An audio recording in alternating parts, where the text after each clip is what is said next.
Fala pessoal, tudo bem? Eu sou o Felipe Scudeiro, esse é o canal oficial de cortes e você assiste agora mais um trechinho lá do Bitnada. O que a análise gráfica está mostrando para mim? Olha, tivemos um topo, o que é perfeitamente normal, né? Um topo ele bate, a partir do momento ou ele renova esse topo e sobe, ou ele cai, não tem muito o que fazer. E topos históricos são assim, né? Veja, você tinha esse topo, você tem uma queda, lateraliza, papapá, sobe, faz um novo topo. Esse topo, chega uma hora que a turma fala, opa, peraí, ele cai, desce, lateraliza, sobe, soco baixo, bolinha, Hadouken, Pikachu, bumba, faz um novo topo. E aí você tem o mesmo movimento, né? O topo é isso, o topo é um lugar onde você vai cair. O problema é, a gente nunca sabe qual que é o topo, porque o topo foi aqui, caiu, o topo novamente poderia ter sido aqui e caído novamente. Não, o topo foi aqui em cima, poderia ter parado aqui no meio. Então a gente nunca sabe qual vai ser o topo, a gente consegue fazer uma conjectura, ter uma ideiazinha, mas nunca dá pra gente falar qual que é o topo. O topo vai ser aqui, exatamente aqui. Não dá pra gente falar, ou o fundo vai ser onde exatamente. Não dá, não tem como falar, né? O que acontece agora é o seguinte: tivemos aqui o topo em 61.788, tá? No dia seguinte, teve uma pressão forte de venda, dia 14 de março. Dia 15 de março, pressão forte de venda. O dia de hoje fez um toque na média de 21. Olha que interessante, né? Olha que interessante. Ontem a gente colocou essa FIBO aqui. Vamos lá. Do início do movimento de alta até agora, né? E aí ontem ele tinha batido exatamente, ó, 0,382 de Fibonacci. E hoje ele veio dar o toque na média de 21, que está quase confluindo aqui, dá pra gente considerar que é uma zona de preços, né? Com a 0,5 de Fibonacci, né? 50% de correção, tá? Que seria aqui nessa média também. Então, nesse momento, o Bitcoin está segurando forte num suporte.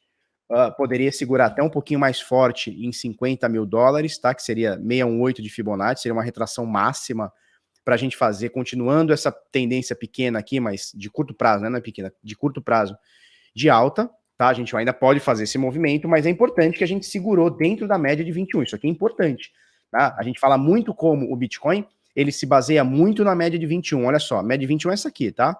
Essa cobrinha aqui que está acompanhando o gráfico, né? Então, olha só, olha que interessante, né? Quando o Bitcoin perde a média, logo ele volta.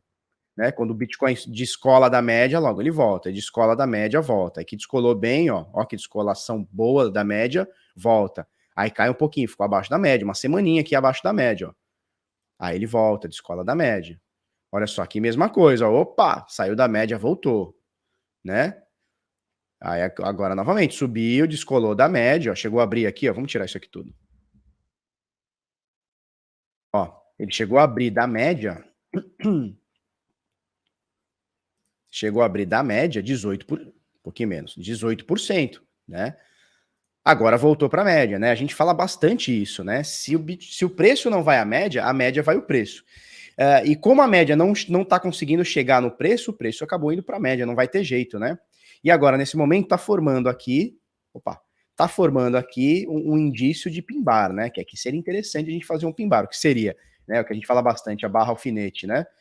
Seria fechar com uma rejeição forte na queda e uma cabecinha aqui um pouquinho, pode ser negativa, pode ser positiva, não importa, mas aqui não vai dar para fechar negativa não, porque tem essa sombra acima, então o ideal seria o Bitcoin fechar hoje na casa dos 56.100, 200, 300, tá?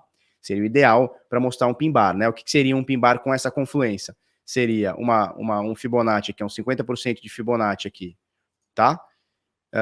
Confluindo aqui junto com a média de 21, tá bom? Pegando na média aqui, voltando, fazendo um pullback, quem sabe a gente não consegue continuar esse movimento de alta, né? Isso aqui seria um movimento altista. Compras na média de 21 parciais podem ser interessantes, tá, turma?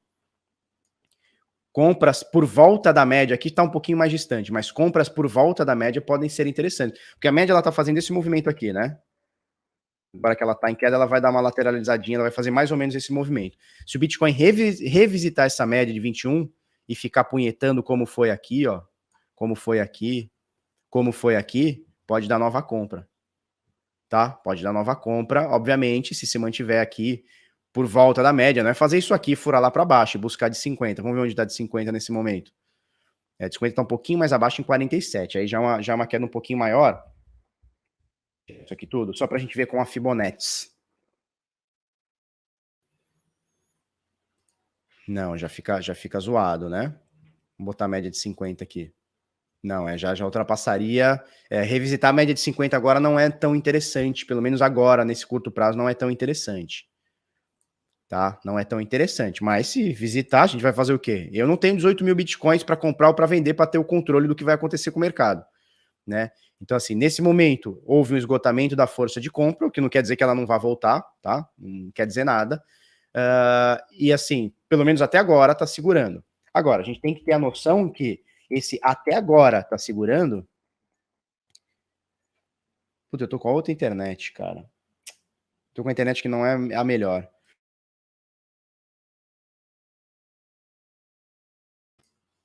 Vamos lá. Então, assim, o que rola aqui? Vamos ver também se essa força de baixa fica aqui somente até essa média de 21. A última, né, vamos pegar do topo de 41 mil dólares, tá? Só para a gente extrapolar um pouquinho. Desse topo de 41 mil dólares até o fundo, nós tivemos, até o fundo, tá? Nós tivemos 31% de queda e foi uma queda que demorou. Eu não vou botar até o rompimento, tá? Eu vou botar até esse pivôzinho aqui de baixa. Ela demorou 19 dias, tá? Então batemos ali os 42 mil, dia 8 de janeiro, você lembra, papapá. 19 dias depois, ele entra num processo de alta. Essa última agora, ela teve um pouquinho menos, então a gente falou de 31%, né? Quanto que era? Já nem lembro mais. 32%, tá? Essa última, a gente fez a mesma coisa, fez um topo, né? Fez um topo, ele caiu. Só que a diferença é, caímos menos, certo? Vamos colocar aqui do topo até o fundo. Lá foram 32, aqui a gente tá falando de 26. Então, opa, peraí, uns 5% aí, 5, 6% aí de diferença, né? É bastante coisa, não chegou na casa dos 30, são 26, tá? E aí, esse tempo todo, né? Lá foram 19 dias do último topo, desse topo mais atual foram apenas 7, né? Foi uma semana. Então, assim, foi uma queda menos acentuada e mais curta em questão de tempo para voltar a subir, tá. E agora, só que as duas vezes a gente tem um processo parecido, né? Que é o seguinte, ó, essa aqui é dos 42, tá? Você faz o topo, a turma bota para baixo, fura a média, fica acima, sobe um pouquinho, depois ele perde a média, né? Olha o que aconteceu no último agora. Olha o que aconteceu no último. É mais ou menos a mesma coisa, ó. Faz um topo, aí tem uma pressão, opa, fura a média, volta para cima da média. Em algum momento, esse candle aqui tava bonitaço. Em algum momento, esse candle aqui tava bonitaço. Ó. Se você dividir esse candle aqui no meio, isso aqui é um pin-bar, né? Isso aqui é um pin-bar. Veja, se você dividir aqui ao meio, você vai ver metade do candle empurrando tudo para baixo, metade do candle empurrando tudo para cima. Em algum momento isso aqui esteve bonito. Aí o cara falou, opa, que legal, que reversão bonita. E aí não esperou fechar. O que aconteceu? Pumba, no outro dia, mais uma tentativa de furar. Candle fez, que já bem feio, né? No outro dia, olha só, até que perdeu a média. Né? Então, pode ser que a gente faça esse movimento, né? Ele vem pingando, né? Ó. Ele cai, faz um furo, sobe, né? Um pullback, um throwback, tá. Aqui é a mesma coisa, ó. Ele dá um furo, volta, fica aqui punhetando, sobe. Aqui, cara, pode ser a mesma coisa. Ele vem, fala assim, aí você fala assim, nossa, que bonito, né? Fez uma rejeição na média de 21, aí amanhã ele vem, ou até hoje mesmo, ele vem, dá uma furada, volta, né? Então é importante a gente ficar atento. Compras na média de 21, se mantendo aqui nessa tendência de alta, eu acho importante, tá? Acho bem importante, porque ele vem mostrando pra gente que a média de 21 está sendo muito respeitada. E aí, quando você coloca esse filtro aqui na média de 50, fica melhor ainda, né? Toda vez que ele bate aqui nessa média de 50, ó, ele volta para a média de 21. Então é interessante. Pegou a média de 21, né? Furou a média de 21 para baixo, perdeu a média, furou na de 50, ele geralmente está voltando. Até quando? Não faço ideia. Mas está interessante por enquanto, tá? Se vocês tiverem alguma dúvida quanto a isso, ó, o Carvão, ele diz o seguinte. Bom dia, Miriam, tudo bem? Diz o seguinte, quem viveu o crash de março de 2020 não vê essa queda como um ruído apenas? Pelo menos ao primeiro momento, sim. Eu vejo como ruído. Porque assim, se a gente for ver agora, né? Se a gente for ver agora, vamos lá. A gente for ver agora, 13 de março, né? Que foi o topo histórico. Até agora, a gente tem uma queda de 14%. Cara, 14% num ativo que no último ano subiu 1.500%, fala para mim, é ruído ou não é ruído? Bagaço subiu 1.498% em 12 meses. 1.498%. É ruído ou não é ruído cair 14%? Ou cair 20%? Ou cair 30% como caiu da última vez? Alanzinho da sorte. O melhor trader já indicou uma forte correção até maior que essa em breve. Quem é o melhor trader? Eu não conheço quem é o melhor. E assim, se tá anunciada, não sei não, hein? O melhor trader, ele tem controle do que vai acontecer no mercado? Como é que ele pode ter controle sobre isso?